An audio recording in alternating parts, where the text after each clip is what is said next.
Hello everyone, আমরা এখন বাগানে সার দিচ্ছি। সার মূলত আমার এখনও হারভেস্ট হয়নি, কিন্তু যেহেতু আমাদের এখানে প্রচুর বৃষ্টি হয়, সারটা দেওয়া মুশকিল হয়ে যায়। এবং আমি ঈদের বন্ধে বাড়িতে আছি। আমাদের এখন সার দেওয়া কাজ শুরু করে দিলাম। ভাবলাম আবার ছুটি কবে পাবো, বা ছুটি পাওয়ার পরে দেখা যাবে বৃষ্টি হবে। তো এখন যেটা করতেছি, আমি বাগান পরিষ্কার করতেছি। এভাবে জিপে লাইনগুলো সরাই দিছি, সরিয়ে এভাবে পরিষ্কার করে আমি কুপিয়ে রাখছি। বা রোদ খাচ্ছে, এটা ব্যাকটেরিয়া ভাইরাস থাকলে এগুলো নষ্ট হবে, ছত্রাক থাকলে নষ্ট হবে, রোদ খাচ্ছে। তারপরে এটাতে আমি এখন দিচ্ছি ডিএপি দিচ্ছি, আর হিউমিক অ্যাসিড দিচ্ছি। এসিআর আমাদের এখানে পাওয়া যায়, হিউমিস্টার, ওটা দিচ্ছি। আর প্রতি গাছে 2 টুকরি করে গোবর সার দিচ্ছি, এই যে পচা গোবর সার দিয়ে এখন আমি আপাতত রেখে দেব। আর আমি ফসফেটযুক্ত সারের সাথে সালফেটযুক্ত সার একত্রে দিই না, এটা মাটিতে বিষক্রিয়া হয়। তো পরবর্তীতে আমি আবার যখন সময় পাবো, ড্যাপে এখন নাইট্রোজেন পাবে এবং ফসফরাস পাবে, আর এসওপি স্প্রে করে দেব।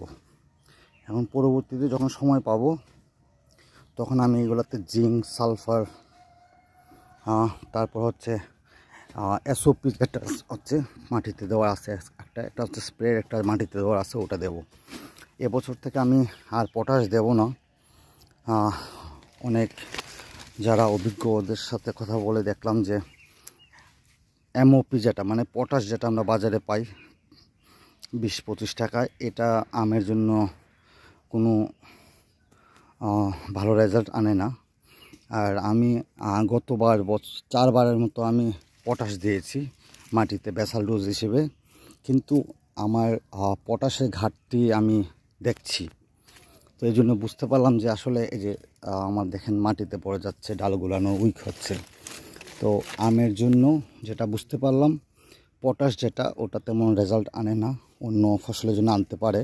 তো এখন থেকে আমি পটাশ সারটা অ্যাভয়েড করব।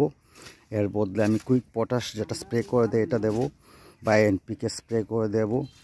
তারপর হচ্ছে এসওপি যেটা সালফার থাকে এবং 50% পটাশ থাকে যেটা, ওটা দেব আর কি।